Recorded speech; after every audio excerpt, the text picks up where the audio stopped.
Good afternoon, families. I wanted to touch base with all of you and let you know how special education services are going to happen for the rest of the year. I hope that everyone was able to get the email and read through that. I'm sure there are a ton of questions, and that's okay because I still have a ton of questions too.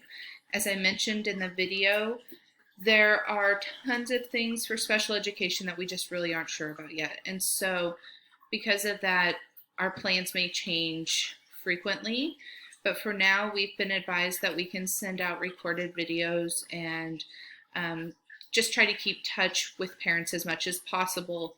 Obviously, I can't provide the instructional groups that we were doing before when we were in the regular classroom, and we're going to just make that okay. The biggest thing that I want you guys to know is that we are working on a plan, but even more so, we really are missing our kiddos at school every day.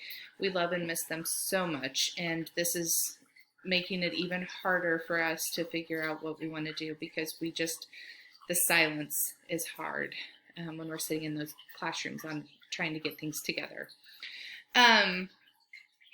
Right now, my plan, as I mentioned in the email, is to send out some things electronically that you can do at home.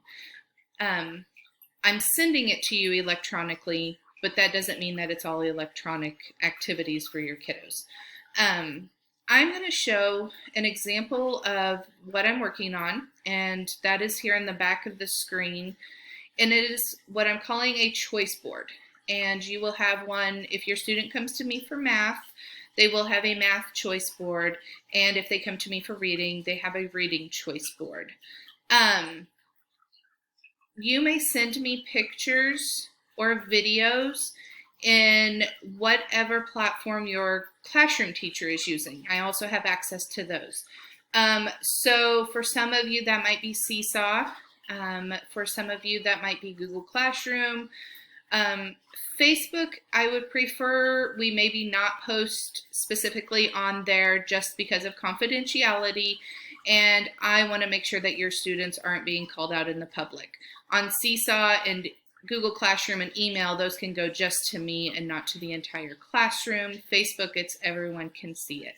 So if you are in a classroom that's using Facebook primarily, please stick to just emailing me the pictures or the videos, just again for that confidentiality purpose. As far as that goes, you can email me those pictures or videos at whatever basis works best for you. If you think that you want to email me on a daily basis, I am totally open to that. Or you can send them to me on a weekly basis or every other day, or really whatever is going to be most convenient for you. The purpose of those pictures or those videos is for me to see how kiddos are doing, and so that I can monitor some progress or offer some supports if I see that there's a struggle. Or if something's going super duper easy and I know I need to amp it up a little bit, then I can change some of that and give you different activities. That is the reason for those pictures or videos. Now, to explain some of this, I'm sure probably been looking at this as I've been talking, but there's a variety of tasks on here. For some, that might be just, watching a YouTube video, and there's a few of those spread throughout. There might be an online game here and there. Some extra math. Not all of our grade levels are using extra math.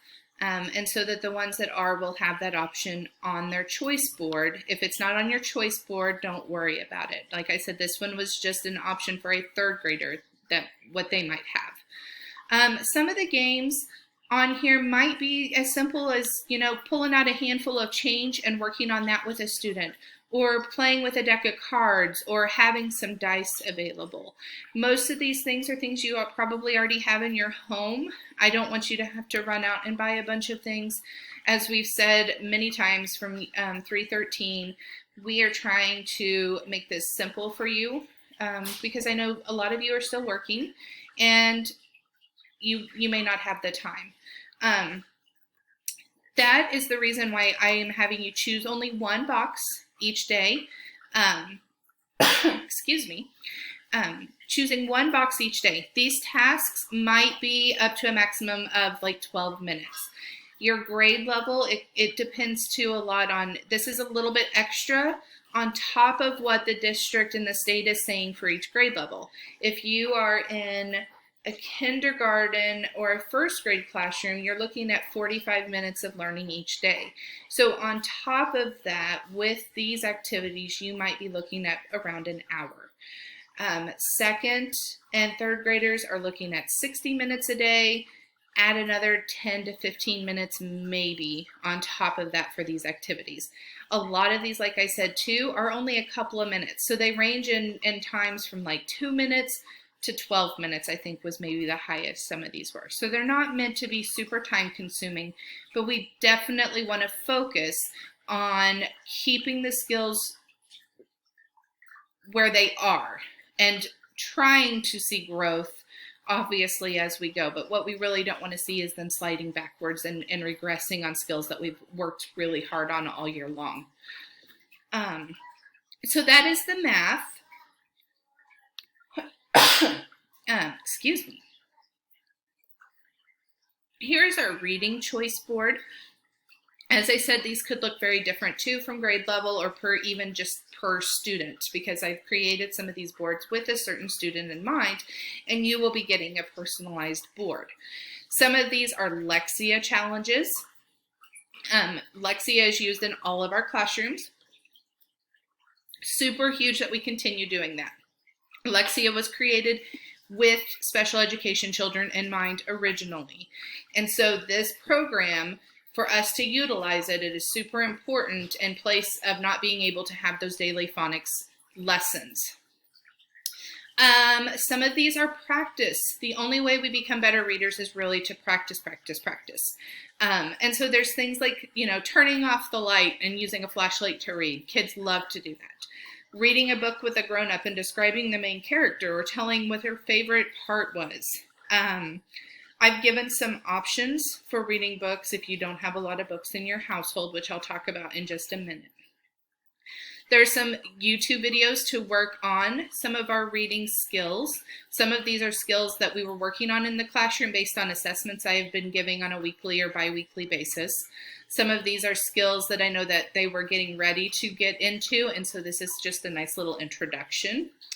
There are trick words. These are words that they are using in their classroom during foundations. And so I've incorporated those into the choice board. There's 5 words, and I'm asking the lower grades to read them 3 times and the higher grades to read them 5 times because that is generally what we do, is if you can read them 5 times, then you've got it pretty well mastered. Down at the bottom of your reading task boards, I've also put on there some options for online sources for books. Now, I'm sure a lot of you have probably got a plethora of books sitting at home, and kids can dig through those, especially right now where libraries are closed. We're not checking out books from the school library, and so the options to go out and get physical books might be difficult. Options could be Epic. The kids all have Epic downloaded on their iPads, as far as I know, for especially the older kids. Younger kids, I think they were pushing that out.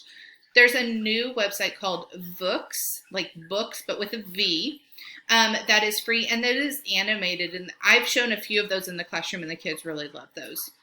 Tumble Books is an option that we have for our students throughout the entire K-5 building. And those they can read or have read to them through the program, just like Epic. And then Audible is offering a free, I think it's a 60-day free trial right now to help with the remote learning that's happening at home rather than in our classrooms. So those are some options that you have. I'm sure there's many more out there, but those are 4 of the ones that I'm most familiar with and we utilize the most in the classroom, except for Audible. That one is one I've added and just wanted to make you aware that that is an option. Kindle books also are one. If you are an Amazon person and you have a Kindle and you have the Kindle app, you can pull up kids' books on there too. I do that a lot with my own children. So lots of options are out there, maybe not in print form like we'd prefer, but there are options out there for us to utilize at this time. kind of going through some of this, I'm sure we're going to have a lot of questions, and that's okay. Like I said earlier, I have a lot of questions still that I'm waiting to be answered from, those above me, and the information gets trickled down. Right now, I have been asked to set 15 hours of office hours for the week, and that has come from RCEC, or Reno County Education Cooperative. And so what I'm doing is I'm going to offer 3 hours a day of office hours, and then I'm splitting that in half so that if you are more available in the morning, I have a morning set of office hours, and I have an afternoon set for those that are more available in the afternoons. So my office hours will be from 10 to 11:30, and then again from 1:30 to 3 o'clock Monday through Friday. I can answer phone calls. I will be able to respond immediately to emails. I can, if you really want to, we can FaceTime or video chat. We can Zoom meet, whatever you need to have me help you, support you in working with your kiddos. I'm going to try, and it shouldn't be an issue right now, but to send out weekly emails. They might not include a lot of new information. It might be more of me just reaching out and saying, how is this going? What's not working well? What can I help you with? Do you have questions, concerns, things like that? So please don't be afraid to contact me during my office hours. That was a lot of information. We'll also try to get some more videos out as I can, in addition to the emails.